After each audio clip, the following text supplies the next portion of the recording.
Okay, so I'll just run down the agenda. Dolores, do we have any information from New Bedford? On Yes. staff?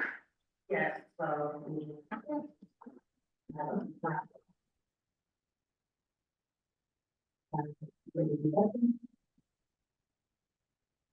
So, yes, so the Greater New Bedford Opioid Task Force meeting, occurred on the 17th.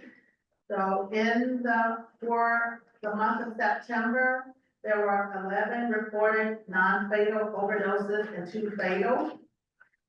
And as of the 17th of this month, so far, there were 5 non-fatal overdoses. 6 overdoses occurred in the north end of New Bedford, 3 the west end, 2 the south end. And a couple of the overdoses occurred at, there's an Eversource building in New Bedford, and 2 occurred at the Eversource building in New Bedford. Now, out of the 5 non-fatal, 1 was actually from Mashpee, 2 were unsheltered, and they were unable to locate, 2 had bad addresses. They did 4 Section 35s also. They're monitoring 2 high-risk individuals, a 50-year-old woman who suffers from alcoholism, and on that page.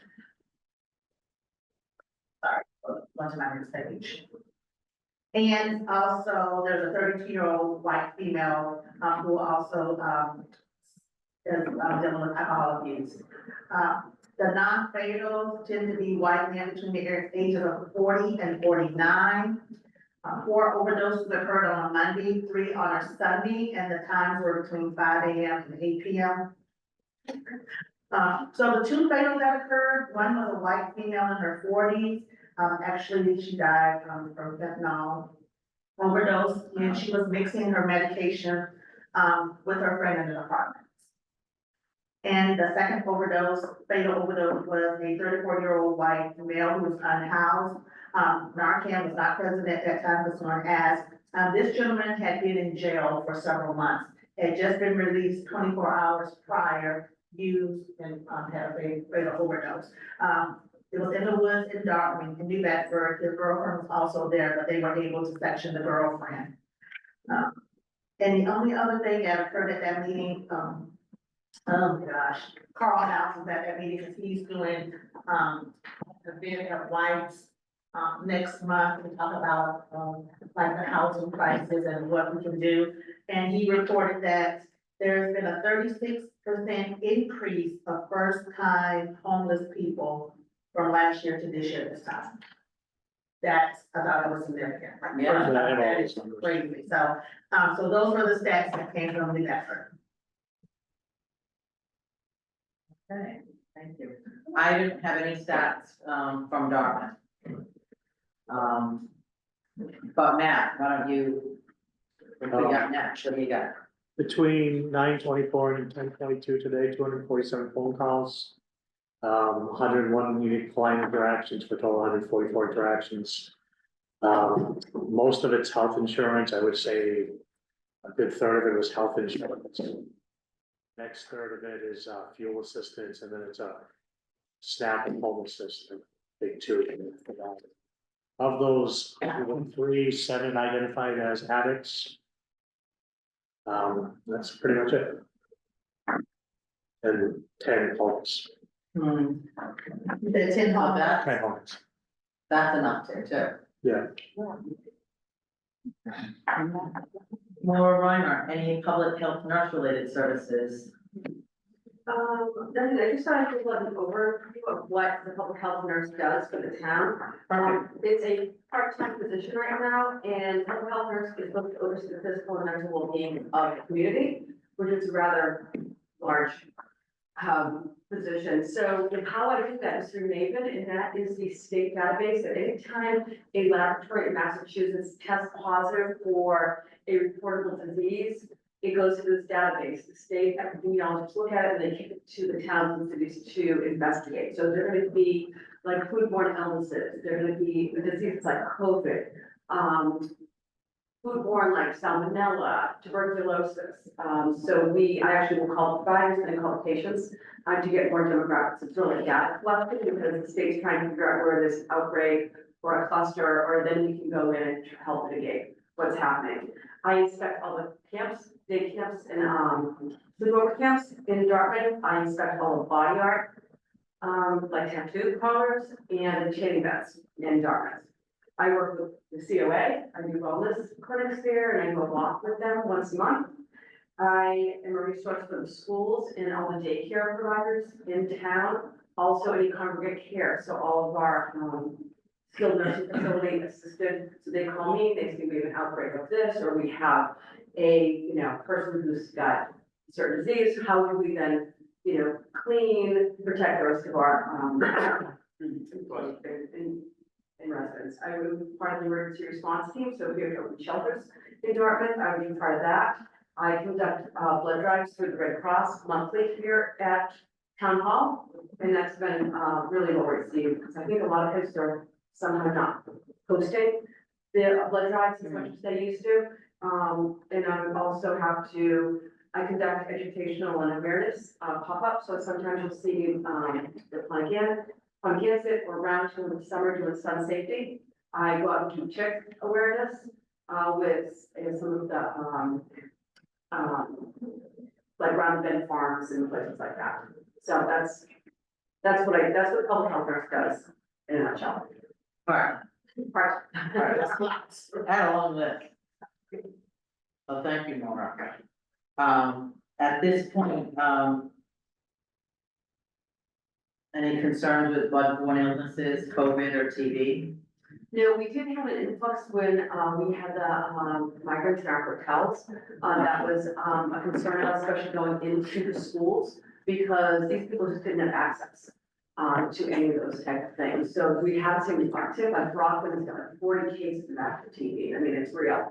And so for here, I saw an uptick, but luckily, the state was really responsive to that, and they're very good about going in and trying to take care of that. So we haven't had that. But again, if the school has a student coming from Turkey, what immunizations does that student need? So I'll help them. The university also, contact me that they have, certain situations going on there. But right now, We're good. Alright, thank you, Maura.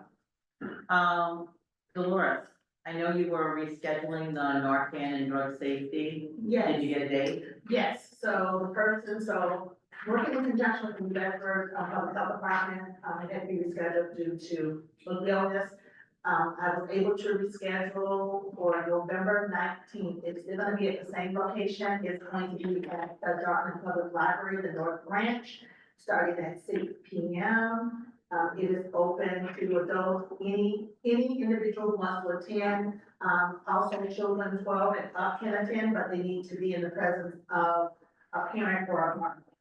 So I will be sending out the flyer again, I'll put it on the Eventbrite link, because I've got the room confirmed today for the library, that it is available on the 19th, so we'll be sending that out again. I know also on here, the hidden in plain sight presentation did occur on October 7th at the North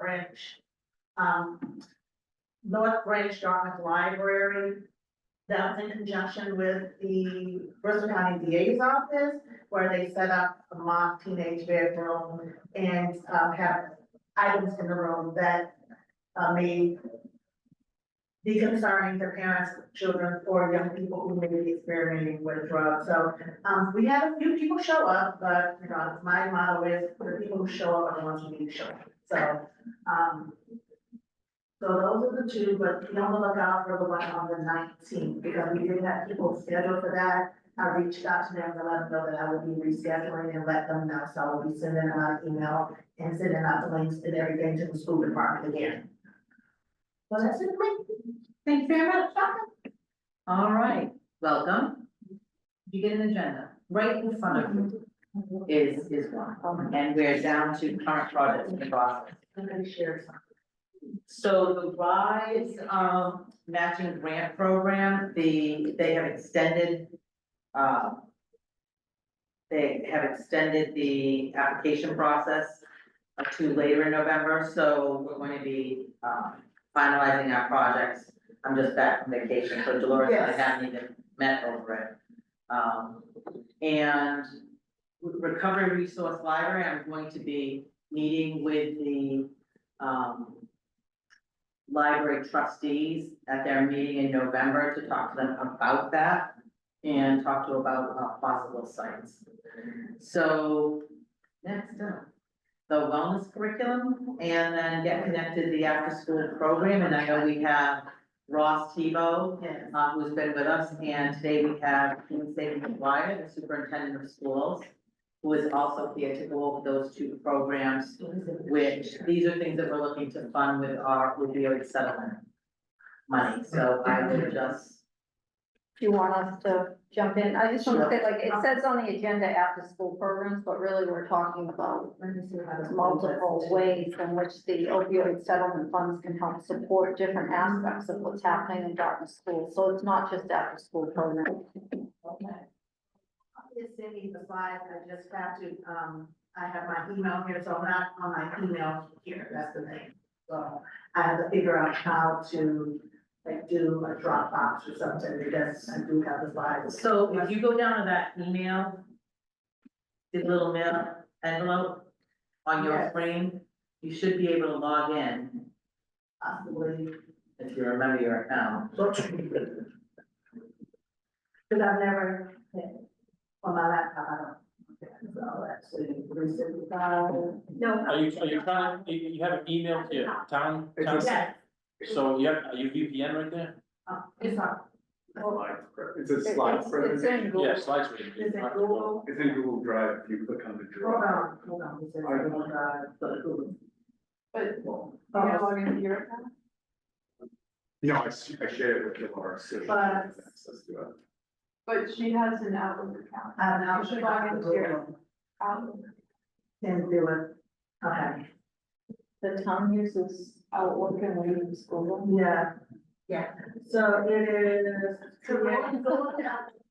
It's the top one. So I would. If I don't remember, sorry. Microsoft. You have it on your phone, you can always email it to me and we can log this one. Yeah. But you just sign into your email now. So you'll work with the.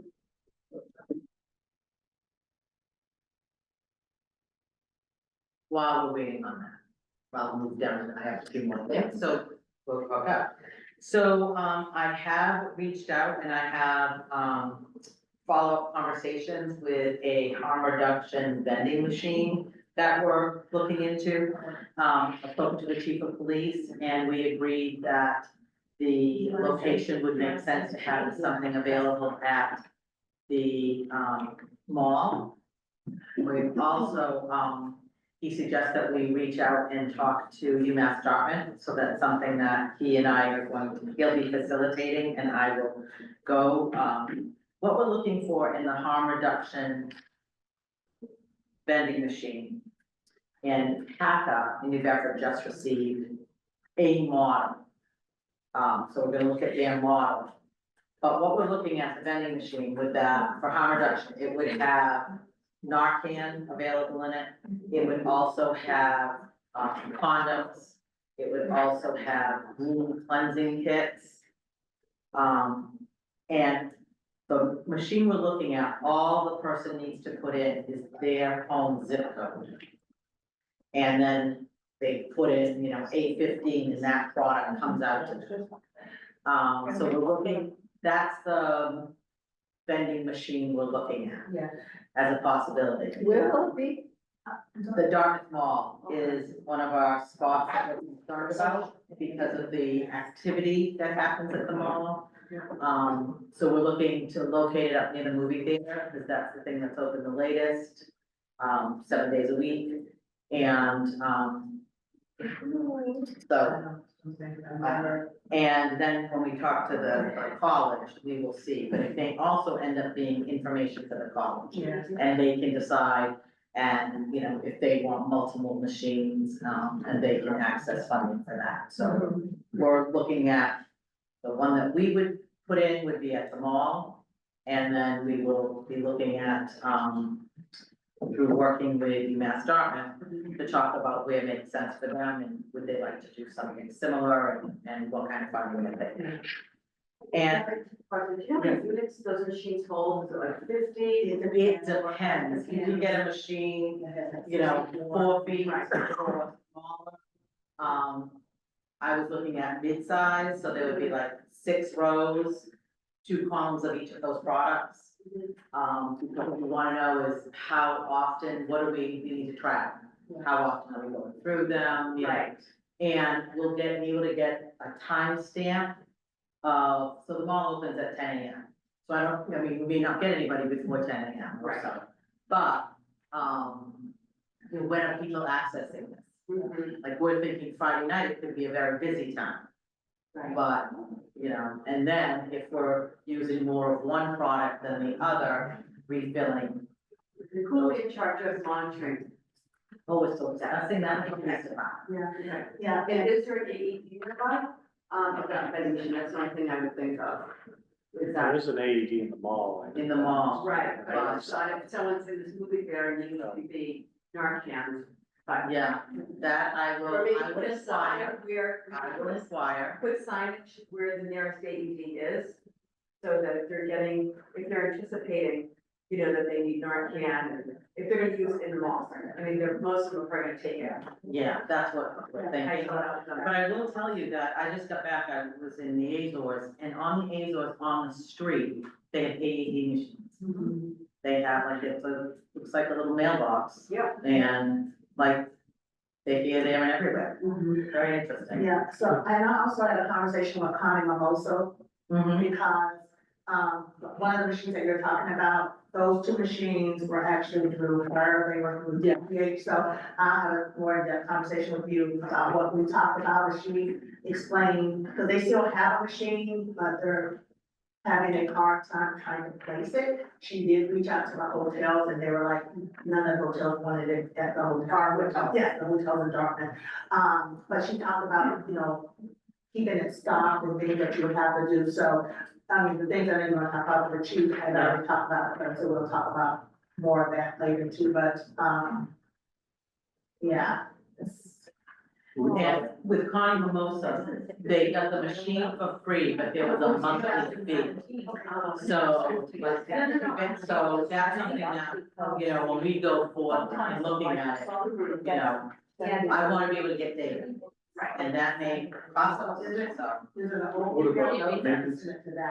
On the machine, yeah. No. be good. Yeah, it's not updating. Ross is gonna send it to you again because it might just not have gotten through. It was- No, for some reason, I'm not able to get into my email at all. So, Ross, can you forget? You take it off, the Lars is not here, so I don't know, soon. Shall we lose, we're probably lost in this now anyway. How about mine? Wanna do mine? What do you think? Does oh, anybody- no, give me 1 second. Okay, Yeah, they- and then the lock boxes is something else we're looking at through that grant funding. So we can get up to $50,000 in matching grant money, and so we wanna expend as much as possible, we wanna get as much as possible. Exactly, and also too, when I went to the site, because they did extend the deadline to November 15th, and if people miss the deadline, they're also going to do, I know, they will be doing, another grant application, fall 2025, so, if we're successful, we feel like we, you know, this is something that we want to do again, we can apply again in fall 2025, because the application is just, I'm just filling the blank, it is not difficult at all, so it's not one of these wordy things. So we just have to figure out what it is that we would like to request, and submit it to them. Yeah, okay. I don't know.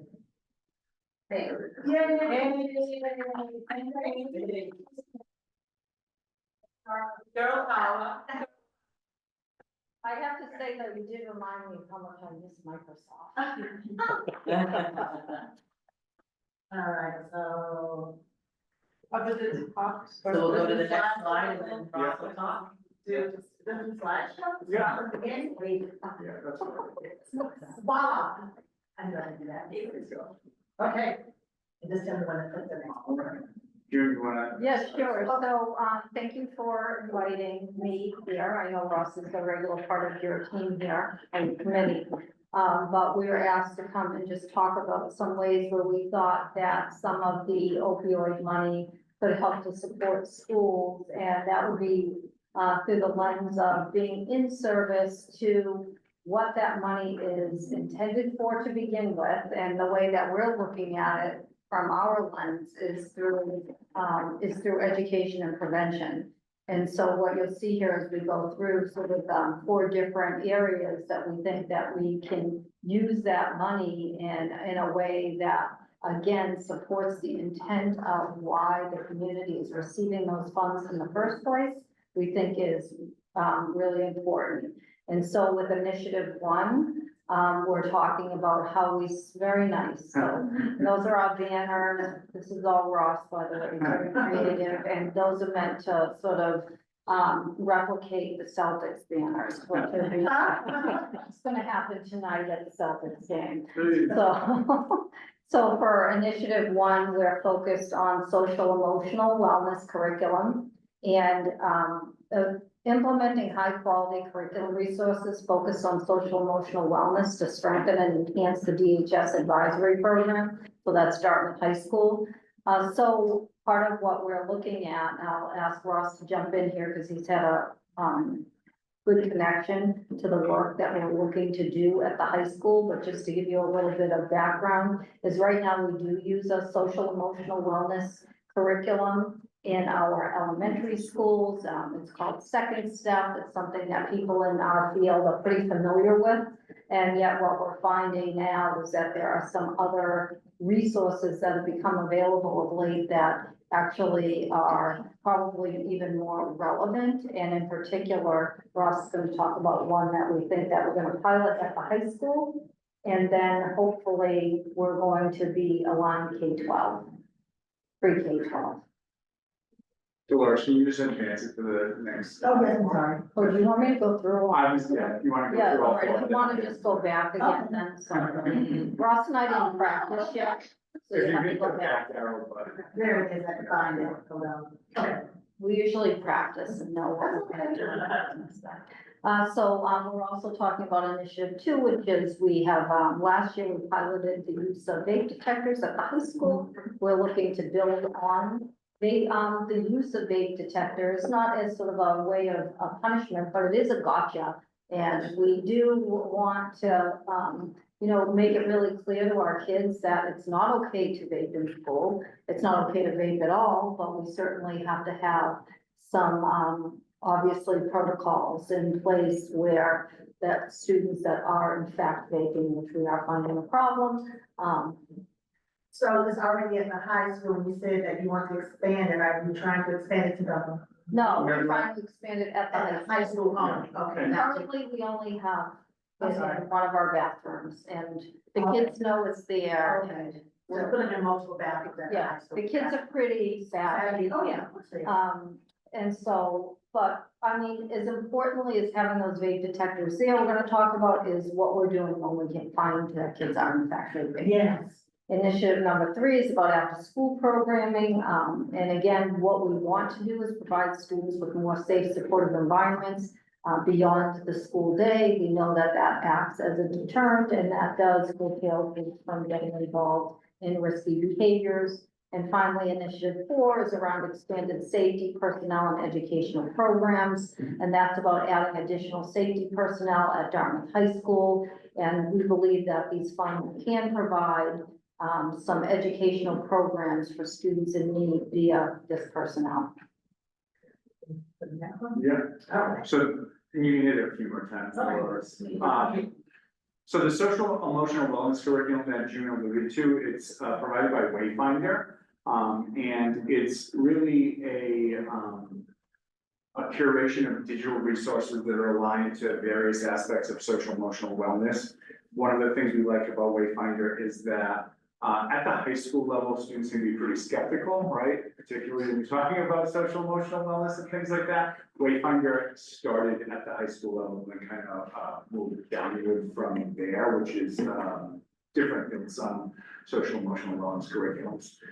We've been able to speak to other high schools in the area that use Wayfinder and have had some success with that. The cost for the high school level would be $9,500, with $1,500 additional for implementation training and technical support throughout the year.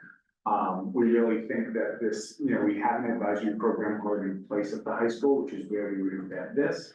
The advisory program meets, the way it's set up is, it's a small environment, it's 12 students to one teacher. And they stay with that teacher for 4 years, so they're able to build a strong connection with a trusted, caring adult.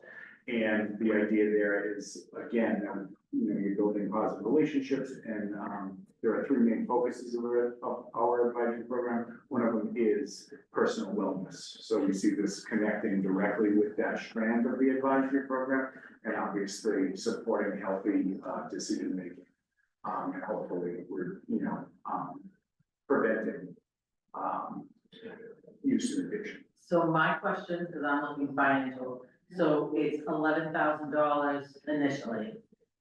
Every year, It'd be that 95. it would be 9,500, we won't need the training. Yeah, we will, correct. I don't believe that, so. But we're also looking at, this is just, Expanding it, that's just Yeah. 9 to 12. Right, right, Okay, so we know it's $11,000. correct. If we went middle school through high school, it wouldn't be 22,000, they give you a discount, so it's a little bit less. Okay. We're just not ready for it at the middle school. Thank you, okay.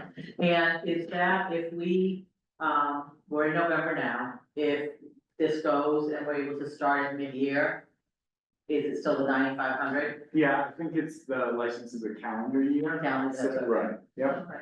And our plan is, if we were to get access to it soon, our plan is to start with it in January's advisory stuff. How many kids are involved? 12? No, 12 students per section, so it would be all 905 high school students. it's all the students, but they meet with They meet a with, teacher, They well, meet the in ratio environment. is 12 to 1. Yeah. where a class might be 25 or 28 kids, right?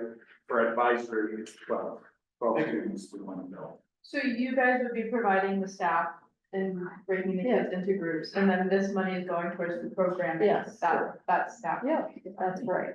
So they already have the students broken into those staff, Yes. or into the, with the staff. The advisory Already already meeting. exists. And the advisory has been in existence for a few years, 5 years. 6 years. So maybe. the model for that is already in existence. They're just plugging this in. Actually, this helps us to Yeah. tighten up what To happens give a- in advisory. focus. Yes. Thank you. Yeah. Yes, you do. Oh. So, well, we also just talked about the connection to DART, right, which is that, adolescence is a key time when individuals are likely to engage in risky behavior. I think we all know that, right? And this would just help us support them in developing healthy habits and reducing the likelihood that they might experiment. I'm just gonna say, this is something that the school department has always done really well with, is connecting initiatives to goals and strategic plans and all of that, so thank you. So around these the estimated, the cost would be about $20,000. That would allow us to outfit every restroom that's in use at the high school. Last year, as Jim alluded to, we piloted vape detectors in 2 main restrooms. Students are quite savvy, they figure out, that's what's going on. Even still, is the high school administration did a nice job of tracking the data and kind of trying to use that to identify, The scope of the problem Right. and able to identify really, we have a good handle on who the students are that are actually living in bathrooms, but they're pretty good about concealing the evidence. So the vape detector that is used in the school that my daughter teaches at does not need to be in use, just needs to be on their person. So it is also picked up the adults in the building who have vape detectors on them. And that has been a conversation that administrators have had with the teachers about the example that they're setting and. so the restrooms that it's currently in are the main restrooms where we like our music program, athletic events, after school hours. To speak to your point, Heidi, it goes off during those hours as well, and that's when adults are using those 2 main restrooms, so. So that is certainly true. What are they smoking? The, You Oh, well, know, it ranges from tobacco to THC, it could, it's just water. right, yeah.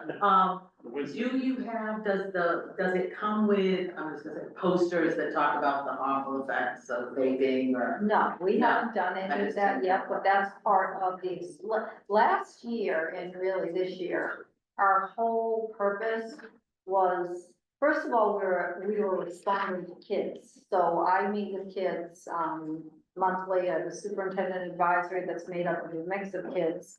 And they're talking about vaping in the bathrooms, and really for them, it's a problem because they can't use the restrooms. And so kids go to use the restrooms and there are kids in there that are in a group and they're vaping and they don't feel comfortable, and that's, there's just a host of other issues that come from that, like kids being late to class because they went to use a different bathroom because they weren't. So there's like all of those things that are going on. So this is really in response to what kids are telling us more than what adults are telling us. And last year we wanted to see, well, what's the actual scope of the problem? And so we targeted this particular restroom and we found we have a big problem here. So you're gonna be finding out more, the kids who Yes. are doing it, and you have a protocol now as to what to do then when you know who they are. Well, we're tightening it up, and that's And that part of ties to this. the last initiative as well. Right. education. Right, so like right now, we just did a let's collect information and call parents. So again, expanding after school programming.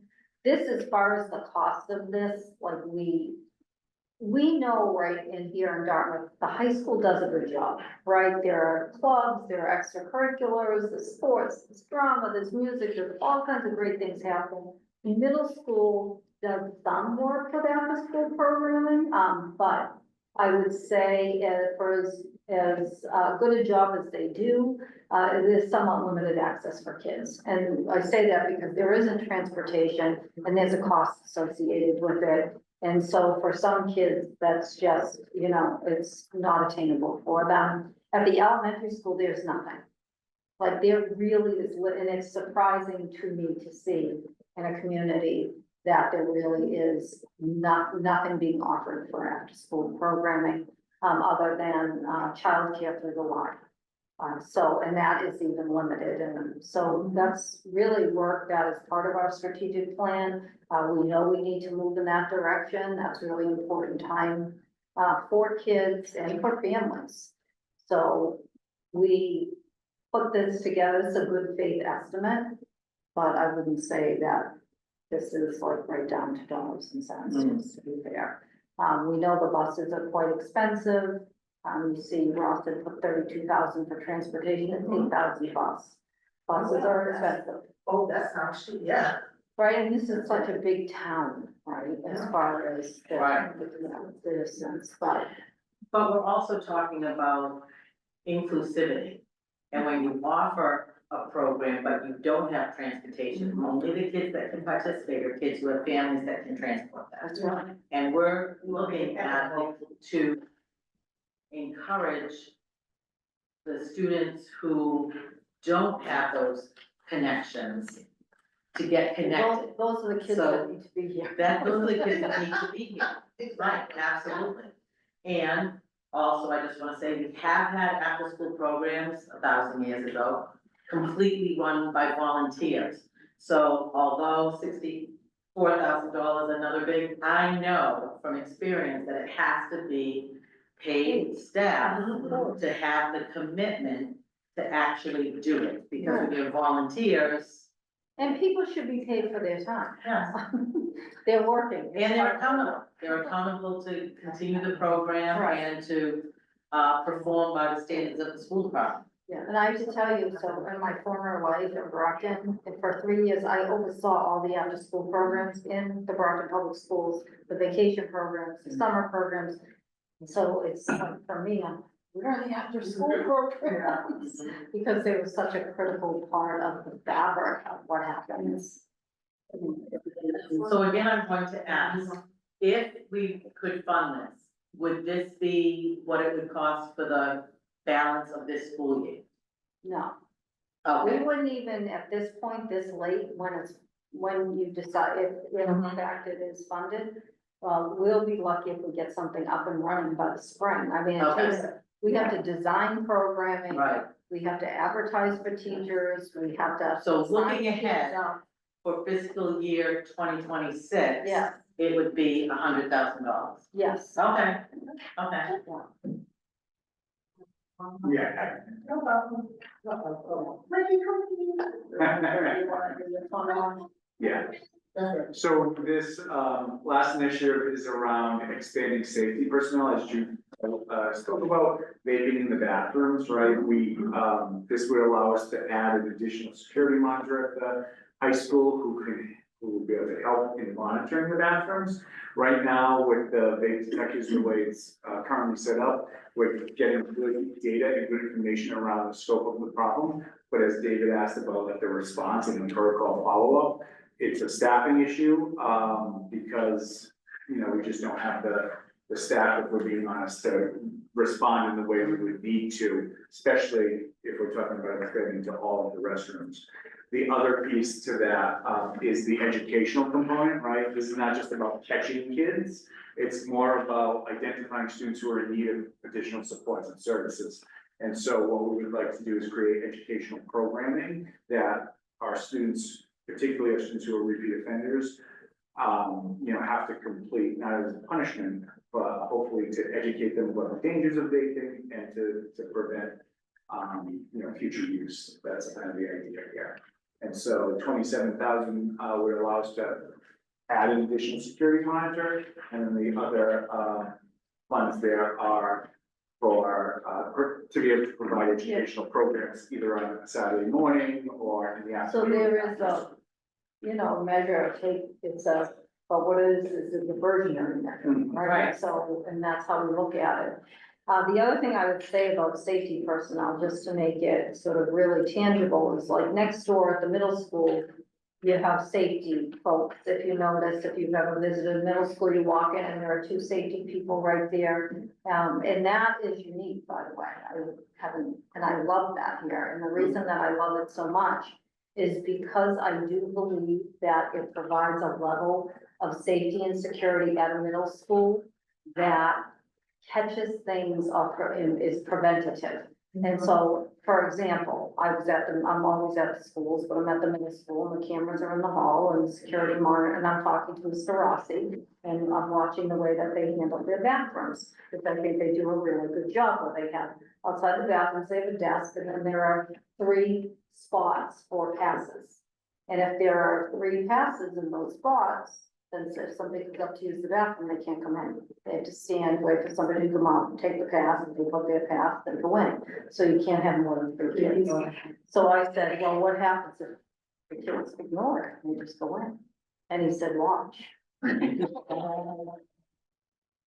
sure enough, right away, there was a security monitor out there because they have the cameras and they're monitoring what's going on. And so we say that like but that's an important function, right, of security personnel, because even though, that didn't even really, actually it was a mistake. She read the camera wrong. There weren't really 3 kids in, but it just happened.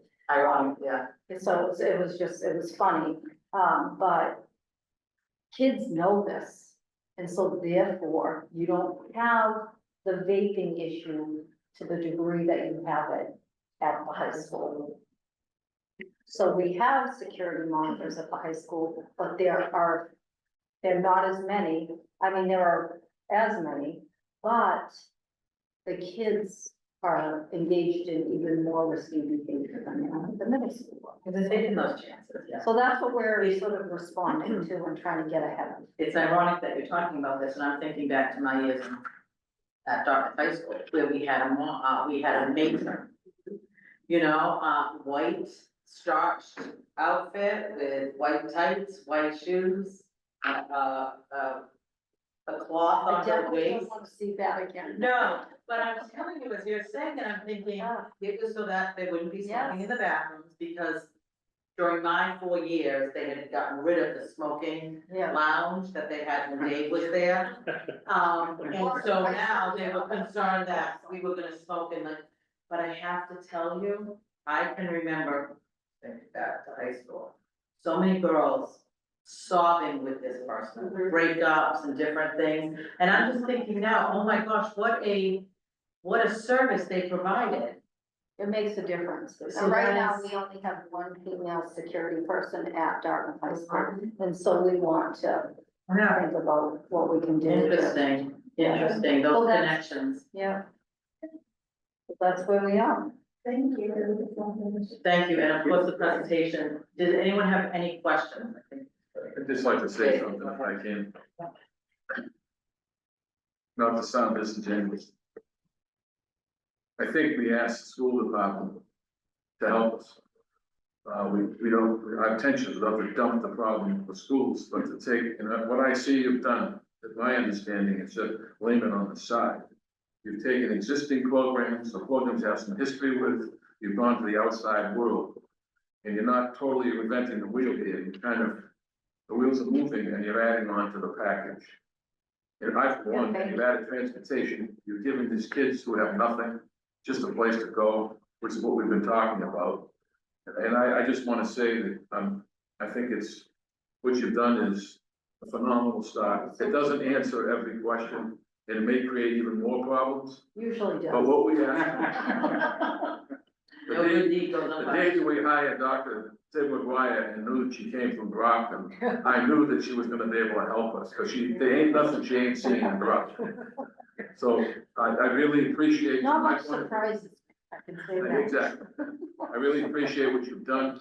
It's not a phenomenally, it's not gonna solve every problem, but boy, what a job, and I personally, this is gonna be money well spent. Yeah, yeah, we have a thank you. Thank you. The But only thank other you. thing I would add is, Yeah. and maybe we'll talk about funding of this later, because we only have X amount of funds available now, and we need town meeting to approve any additional. Yes. That's a question. We're getting there in the agenda, so just, Sorry, that's okay. That's I just say thank you. All right, thank you. I just have a question. Sure thing. Absolutely wonderful. But I'm assuming that the school department has plans to absorb the financial impact once this grant funding is gone. No, Because, no, no, we don't. That's part of, though, what that is part of is, I mean, some of it, yes, right, but but will it be sustainable? Because in $32,000 for the transportation, you don't want to get a program up and running that's working wonderfully. right, 100%. So it's almost like ESSER funds, right? So, but as much as we can do for kids while we have it, we need to do it.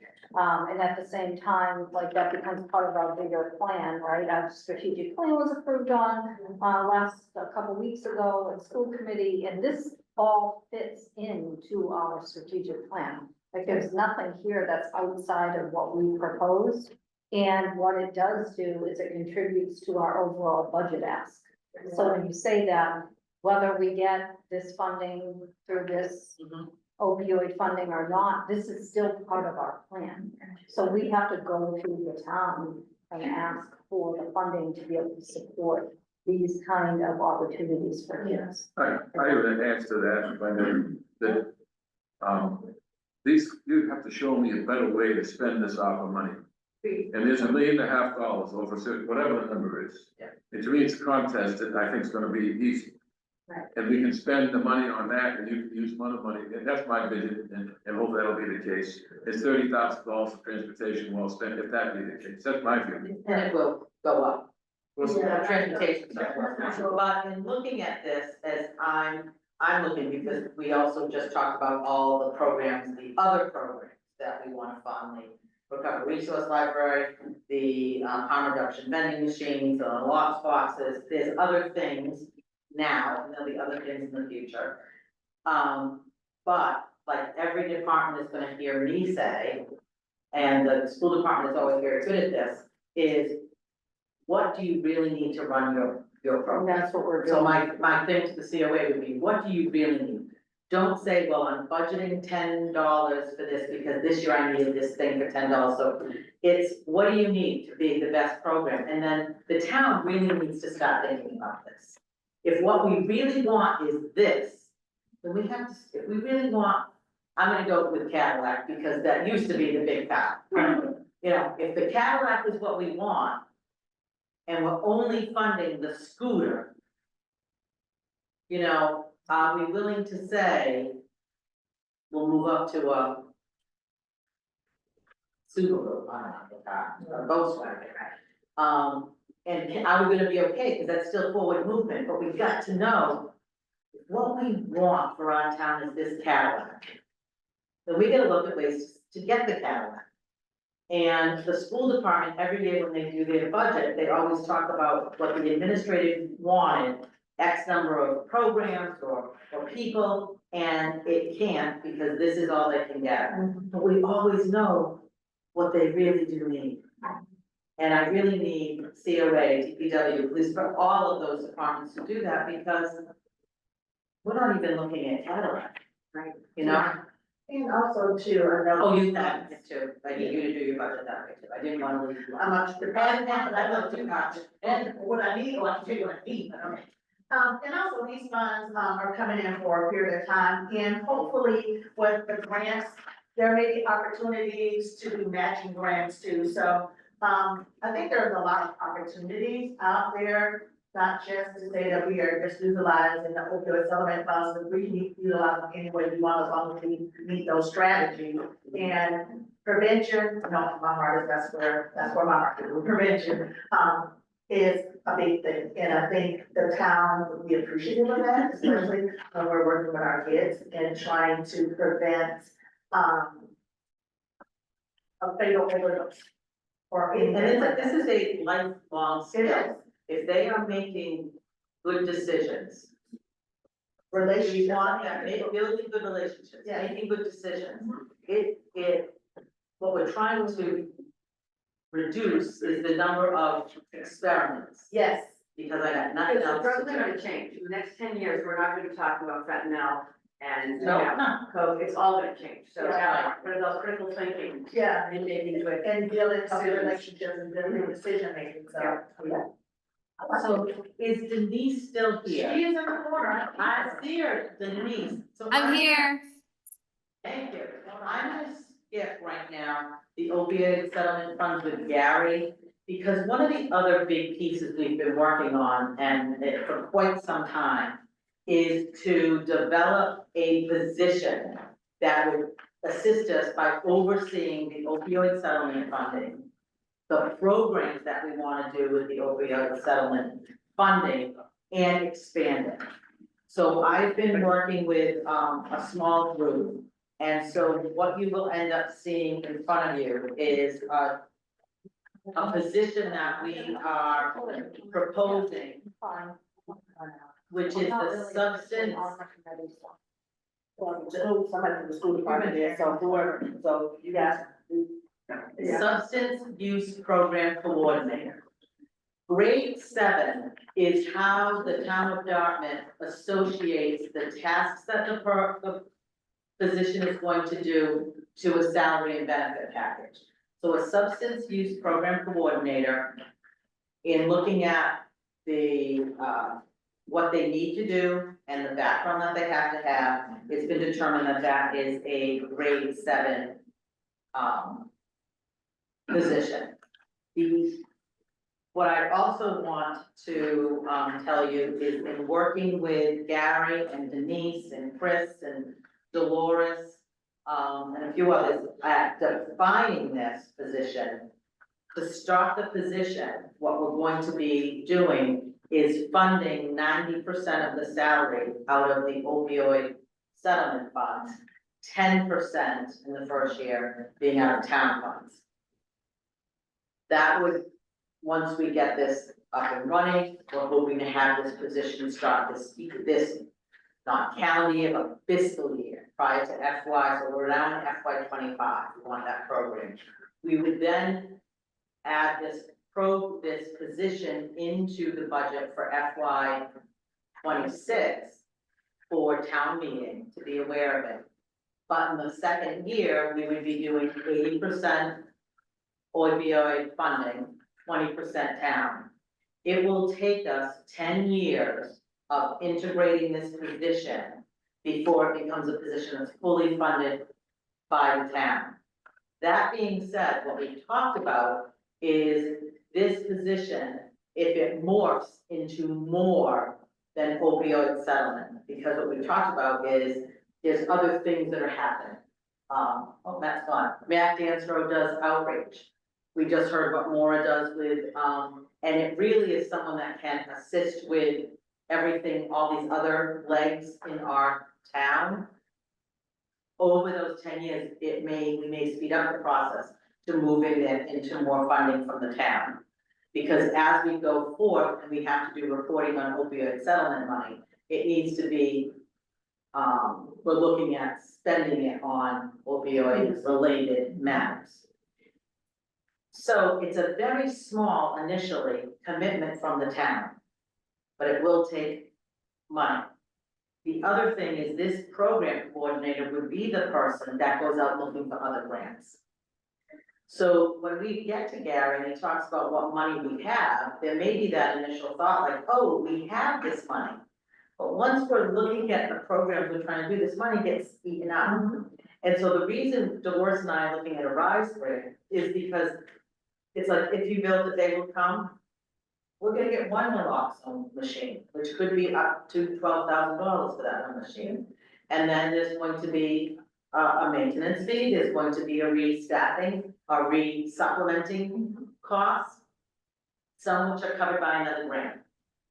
But there's always going to be something.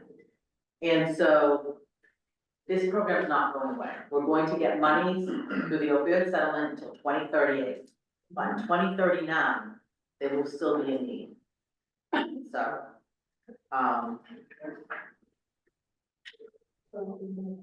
gonna be quiet for 3 minutes and let you read through it. Does the select board have to approve this position? Mhm.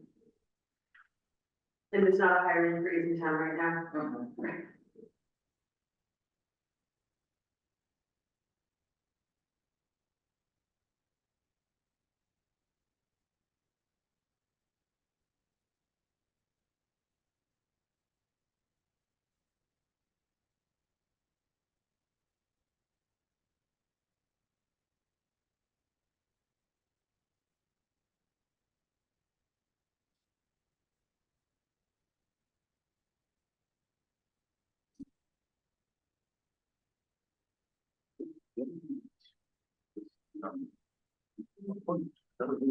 Yeah. I think you should. Yeah. We have the balance. But we have money. Right. The balance. Yeah. Yes, but.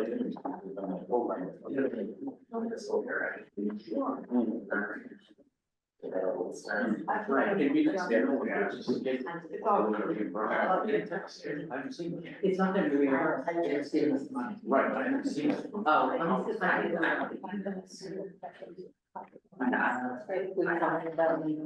The dog? I said the dog. Oh. Yeah, no, Called parent. Yeah.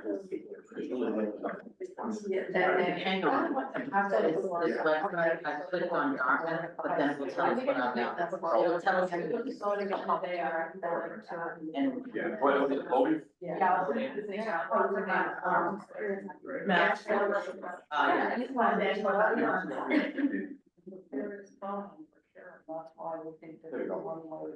Well, there's chit chatting before our 3 minutes, good readers. Questions that you might have about what we've written, about what it looks like to you, or what it feels like from how this would really work. Any questions? 2 random questions. Yes. Well, the first one's just random. It says valid mass driver's license. Does that mean somebody from out of town can't apply? We'll just, yeah, that's. Okay, that's the one. It's funny. Yeah, Chris. Yeah. So Denise, Yeah, I can change that. It can just say, you know, a driver's license. And then is there a plan, say the select board did not approve this, what do we have a backup? I will be talking to each member individually with this. And I haven't done that yet because I wanted this committee to run through it. Yeah.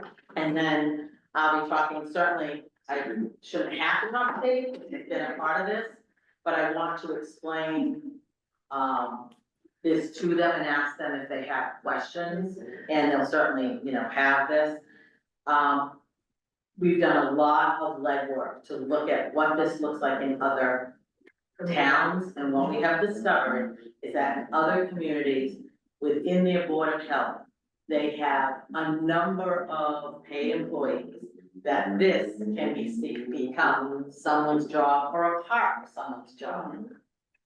We have looked at each of the departments where it would make sense.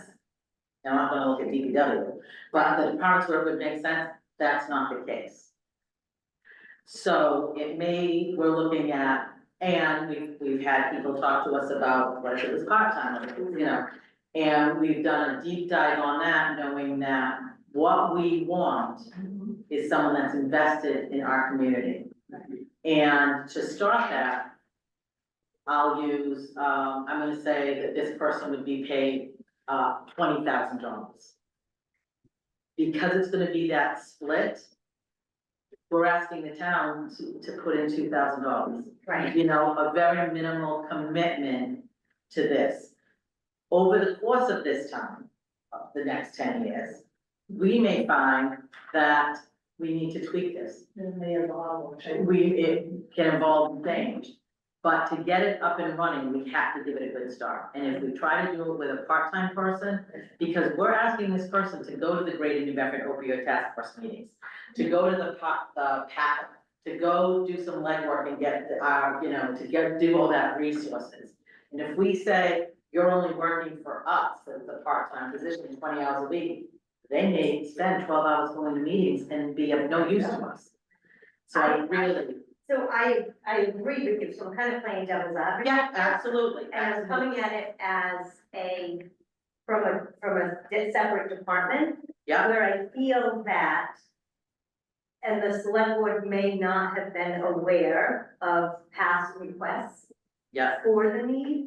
Yeah. But we have been saying that there's this need, and not necessarily strictly for the opioid. You know, and I get that the funding, and this is wonderful that it's been put on paper, but the need for the social service aspect in the town, I mean, right now, Matt, through the Council on Aging, is doing the job of 2 positions that we haven't been able to have conversations with the select board about. mhm. And I know that you're looking, you're looking at the future, and I appreciate And that. Amy, when I talk about broadly, Right. that we have to look at spending opioid funds, and the reason I'm doing the 90-10 is because I want this to happen. Right, If I ask the town, I want this position, and you need to give me this money, it's not gonna happen. Right. They're gonna say there is no money. So I can use the opioid monies to supplement. But when I say that I look at this position as being more than, right, I'm looking at Agreed. that. And therefore, if we say, you know what, this position is doing a lot more right. with Matt, a lot more here, then I'm gonna be saying, then the town needs to come a little bit faster into paying into this. Right. Unofficially, I think it's we a- need 2 full-time positions, to, I look at it as a stool with 3 Right. legs, and this one right now, with opioid funding, by having the town give some, we can say, the fact that this person is gonna be doing some yeah, help to Matt, well, part of the position is paid for through the town funds. But as we go more and more, this person's gonna be able to pick up more and more. And ultimately, as a yeah, select board and as a town, government, we're looking at lots of different programs, whether it's our boards, committees, personnel, umbrellas. Coordinate, we have things that are doing, people that are doing the same things. right, And we've gotta look at other ways. So eventually, the town's gonna realize that we're a big town. Right, right, and like I Yeah. said before, what does the town want? Right, and I don't see this as a catalyst. You know, Right. I wish I knew what the darn big cars were, but I refuse to say That's Tesla. what- I refuse. No, I know, it's just, I already know. Oh, okay. Okay. And so thank you for playing devil's advocate, and for those reasons, I feel I need to have an in-depth conversation with each board member, just so they know what we've been working on and why this. And you know, and they may be able to offer to, like, maybe say, why don't they just say no, and I'm gonna put it out there as a devil's advocate, so I'll say, so are you gonna offer a solution, because the money is here, it needs to be managed, these things still need to be done. So, like, what do you propose as a solution to move us forward? And I don't see them saying no. Right. By any, I don't know, I don't even know his name, the new Chris. Chris. I've never had a conversation with him. I know the entire select board has been always extremely supportive of social services and, you know, community-based support. I was just wondering, you know, But as I said a little bit ago, we all have to look at the community we want. right, And we want a community that this issue is as supported and the fatal outcomes as minimal as possible. And in order to do that, we have to we can't just get by saying we've been lucky so far. Yeah. Dave? Can we, on this job description, designate who this person would report to initially? But right now, I believe that it has it under our office, Dave. Yes. Is it on it? Front page, I think, the Yeah. second line down. Supervision, works under the general direction of the town administrator. Is that as specific as you want to be? Yes. Okay. Right now it is, because, right now that's where they get the information, and then we want to just, as far as for the financial and. Well, the other thing too is when it comes to the funds, you know, the select board holds the funds. But And it's responsible for really signing off on what is done with this committee now. You know, kind of the discussion that we just had, long term, if this position were to expand out and take on additional responsibilities. I would see this position still reporting into the town administrator's office and to the board, I so. have an additional suggestion. It's really a great job on this, but one of the problems that people today, in our election coming up, we've had a lot of liberal programs over the years that don't have a lot of controls. And they don't have what they call it sunset review, or whatever the terminology is. This is brand new, there's not a lot we can compare what's out there. It's kind of, it's taking an aggressive stance toward it. Could we suggest at the bottom that this is a 3-year program that requires an intensive review, put the language in? I'm gonna say this, we talked about that, we don't wanna put that into, because that may limit, if a person looks at it and says, oh, this position is only 3 years. I So would, we don't wanna put it in the position itself. we're making a presentation to the town, then that's where it should be there. This is pick a number, whatever it is. It requires some major review at a certain time, whatever you think is the right time. And it should be part of the presentation to ask for the funds. Because we need to assess this, and we will. But I think people who have to say yes and no should know that we understand our responsibility. We need to look this thing over and make changes. But I'm not saying we're not gonna do that, but it should be stated as part of the. So I think on that piece of it, and I think this goes back to kind of the uniqueness of this and the fact that part of the position is gonna be funded through the settlement of funds. Is, I think that it's gonna be discussion every year with town meeting, where this position will go forward and be evaluated, because ultimately, town meeting has to approve for us to withdraw the funds, not just for the administrative components of it, but also the actual programs itself, so I think. You know, as the board talks about maybe how the position evolves in justifying it, I think it'll provide the board the opportunity at its discretion on an annual basis to say, hey, this is the year we wanna pull the trigger and really retweak this job, because truthfully, even though it's not in the description, it is annual position, because what will happen if town meeting votes it down? I think it's a great thing for your town meeting. And I think it's a great thing to do every 3 years on it, because it brings it to the top and let kids know what's going, whatever we can decide to do, it'll be great. So it would be a contracted position, not a union. Non-union position. Also, it's not understanding, so when we wrote the town meeting to have the funds moved over, it's to fall in line with the opioid abatement fund strategy. This, having someone to manage this, that falls under one of the abatement strategies. So it's not that we're asking anything different, like, well, why are you bringing this person in? This, if you read over the abatement strategies, it says that administratively, that Read over, yeah, so you so. go into that meeting, I'll meet you in that. Yeah. Thank you, sorry. No problem. Yes, I have another meeting. I put that in, Dave, and that certainly can be, but remember, we're asking, we'll be asking town meeting to fund a very small portion of this. I understand, but I think that if they have the respect to know that we will, it doesn't matter who's paying, this is a new position and we want to do the right thing. We should be doing that with every position in the town. Yeah, Because, especially with this, it's so, I think it's a great job, I really think. all right, thank you. All right, so Denise, there's only the, tweak of the license. Yes, that's it. That's what I've heard. Yeah, and then I will say at the bottom of, the first page, it's Dartmouth Advocates with an S. Oh, okay. Thanks. That's it. Thank you, Denise. Thank you.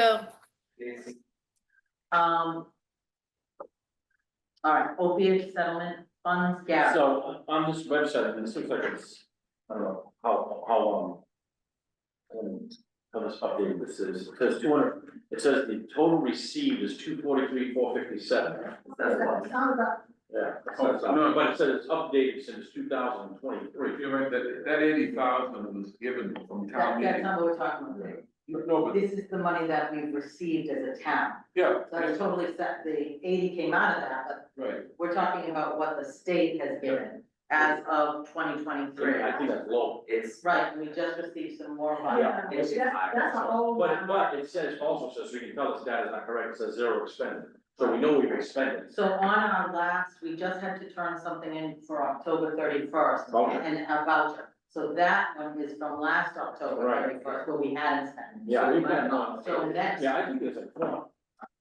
I think it's like Close to 400. 400. Yeah. was the deadline to submit that was in this month. So I submitted for the town with our activities from this year. So I'm sure that website will be updated. Yeah, this is out of 2020. That's an old number, I remember when we first started this, this group, I remember that number, so that's. Yeah, initial. That's initial, so Yeah. it's more than that. But then, even the new report that will come out, we've gotten money since Yeah. Yeah. that reporting field, so. Keeps coming. Well, it does because every time that they've settled with, so initially it was settled with Big Pharma, then they settled with Walgreens, They CVS, dispersed. Rite Aid, and they gave us Yeah. more money. Every I time mean, they you settled look at the with. city of Boston, says funds received 4.6 million, zero expended.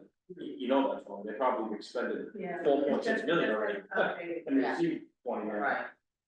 So in looking at that, so the biggest question now is when town meeting, we had town meeting approved to accept the money, that was one function. Town meeting approved to create a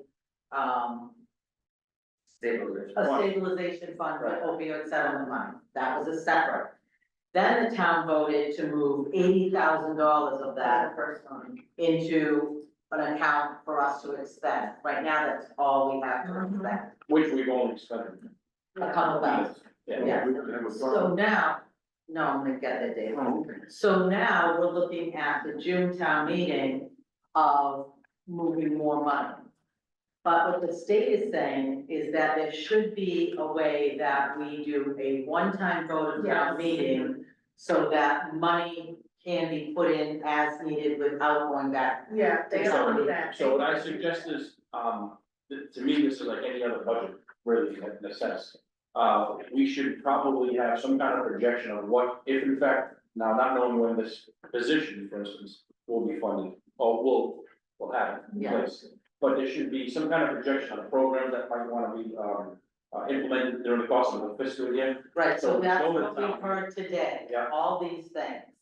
So at our meeting in November, I will have the cost of everything and we'll know what we asked to match $50,000 for.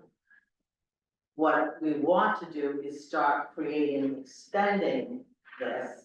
So we wanna, once we are approved by, at the select board of the position, we wanna then be able to, go out and find a candidate. Although we're saying, and I'm sorry, it's on the very last page, the salary of that. Yeah. Because it will be a mid-year hire, we won't be paying all that, so we'll have some money within Yeah, that. let's say 65, half of that, let's just say it's 30.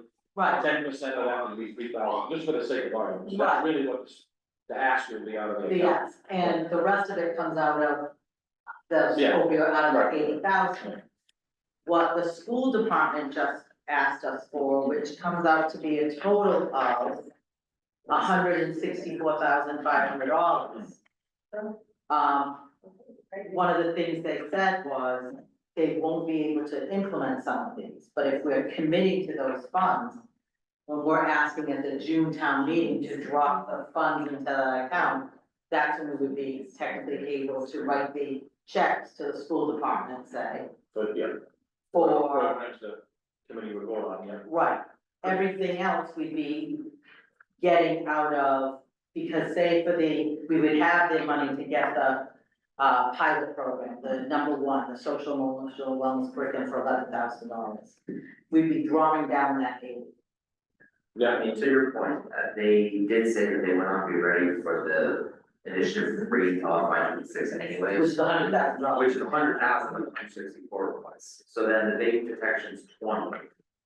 So you probably could fund 2 of the 4 initiatives this fiscal year with what money you have on hand, and the other 2 would be part of that full 160. yeah, my suggestion is, when we go to town meeting in the spring, is that, we don't wanna budget, we don't wanna ask town meeting for the exact dollar amount, you wanna budget a little bit more contingency, so Absolutely. that, this may be something that comes up during the Right. course of the year. So the other Whatever thing that is, I think we first need to look at with this, the state, because when Dolores and I go to a lot of the meetings, and they're saying, some communities have voted to put the money, All the money. all the money into that other fund, Yeah. so that they don't ever have to keep going back to the town meeting or city council, they can just do their programs and draw from that money. Yeah. So that's what we wanna do. Yeah, the only thing, and you know, like, say I'll play devil's advocate. Yes, please do.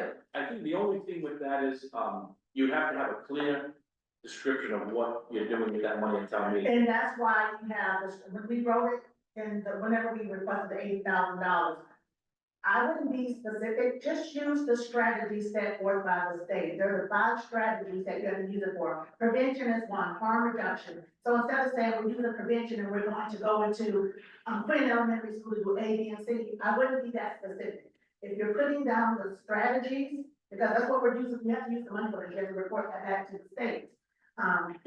That's broad enough to encompass what people want to do, because it still has to be approved by the select board. But I do think, for example, like the school department has given us specifics, Yes, yet that's a big chunk. Yeah. When I'm asking that, I wanna look at this, you know, the recovery resource library, the harm reduction vending machine. That's another big piece of. These are not other big Yeah. pieces, and I think it's okay to say we have these big pieces, and I think it's okay to report to town meeting what the work that Dartmouth does Yes. every year. yes. But the fact that town meeting is twice a year and is problematic, we didn't have this data to ask in October for any money.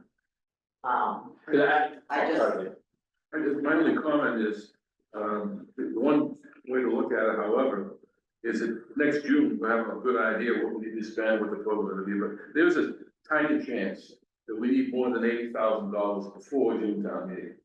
Yes, So what do we do? we have emergency fund, the Yeah, emergency. I mean, fund. we could spend out of, an account to replace that, Okay, so- replace the funds, if in fact we needed more money. We needed that, yeah. Yes, Just go back quickly, Yeah, go ahead. I think that, we had, if you remember last time, not the last time, but the spring town meeting, there were a few town meeting members that stood up and asked about, what the program has done, how much have we spent? So I think it's really important, yeah, they did. Okay. Those couple of gentlemen. And so I just wanna emphasize, I think that it's really important that once we have that number, whatever that number is, if it's 200,000, if it's 500,000, that the presentation of town meeting is, right, we've done this is what we're looking for in the next fiscal year. It's treated almost like any other budget, and you may not have programs right now that you wanna implement, you may not know about a program right now that you wanna pay for in FY 26, but it's still good, I think to build maybe a little bit of contingency in there. Right, Like the program you had up front, maybe you wanna do 2 of them, so that you're not overstretching it, when it comes time to pay. and, for it. and I think as the school department implements, they may find that they need something different. Right. So I don't want it to say the school department's gonna get X dollars every single year. I think every year they have to come back Right. and, I think we should plan this June town meeting to have a dog and pony show for this. and I have no problem doing that. And I answered the dark questions at the last And time. then you should be transparent, that's why, just. Yeah, there were some good questions, I think, from a couple of the. Most people, I ask, them, why have you spend the money? Yeah, They want it. and they want to know that the funds are being used. Yes, You have to wait till June meeting to hire, to start. No, Hire. no, we can hire the person. When I spoke to Denise and Gary, when we met, what we talked about is so the select board, this probably won't be on the agenda until the November 18th meeting. Mhm. Then we send, we send it out. We probably don't have, candidate interviews until January. So we're looking at bringing someone on possibly March, Okay, maybe February at the earliest. right. So we're looking at, a portion, but. So, hey, the next meeting, you'll have like a schedule in your notes. Yes. Okay. So for the November 26th meeting, I will have all of them.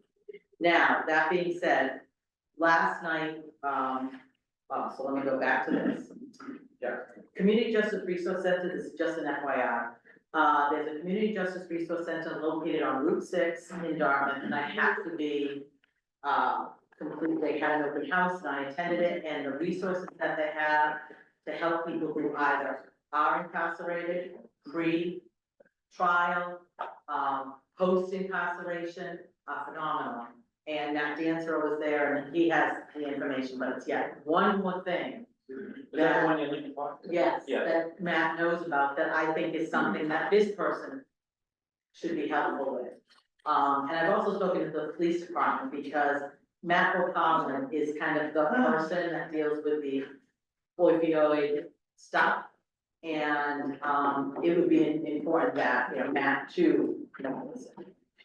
So, the DART website, which we've been waiting for Magnolia to do that, and I'll close with that. But the other thing that I wanted to say is what came up at last night's, select board meeting was a review of the DART charge. And I asked that to be on hold only because I'm gonna say when we have this position needs to be a part within that DART charge.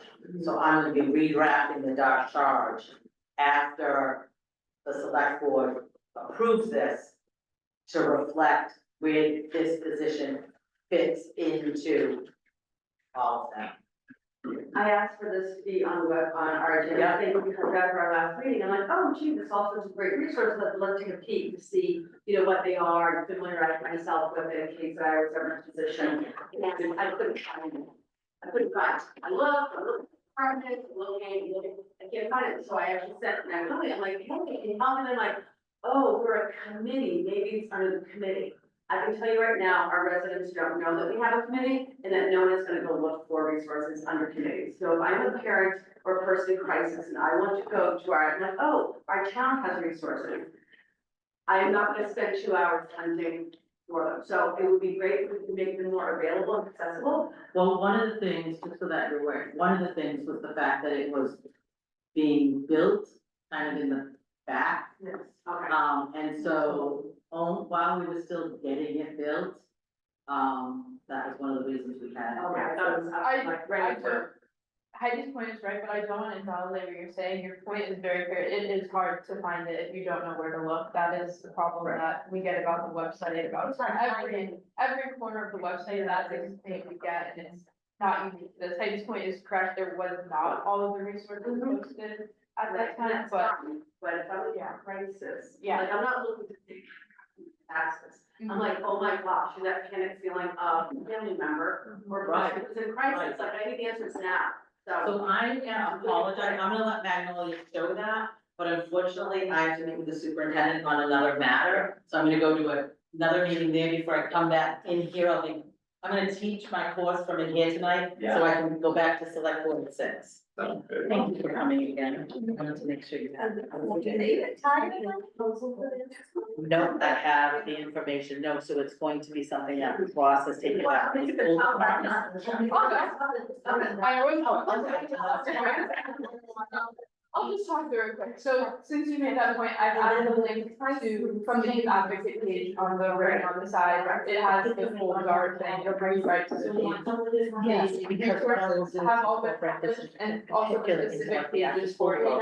That's what I meant. And, since we were discussing and posted, we have a few items now, fentanyl, gambling, we added tobacco and vaping as a coverage. So we have that up there, and if there's any resources, you can look and like, oh, this would fit in right on this page, send it to me, it's easy to. I think a hotline number there. Yeah. Do we link to other, oh, no. Yeah, so some of the pages just link out, like the gambling page, just links out to like the gambling.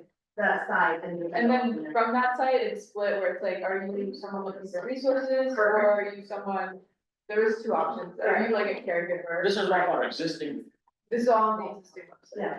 So it's under the dark page. all right. So, okay, you can, thank you, so, we didn't. Thanks a lot. So, Yes, I'm meeting now, so we are going to, we're going to adjourn the meeting now at 2:37 P.M. is there minutes and everything? Motion.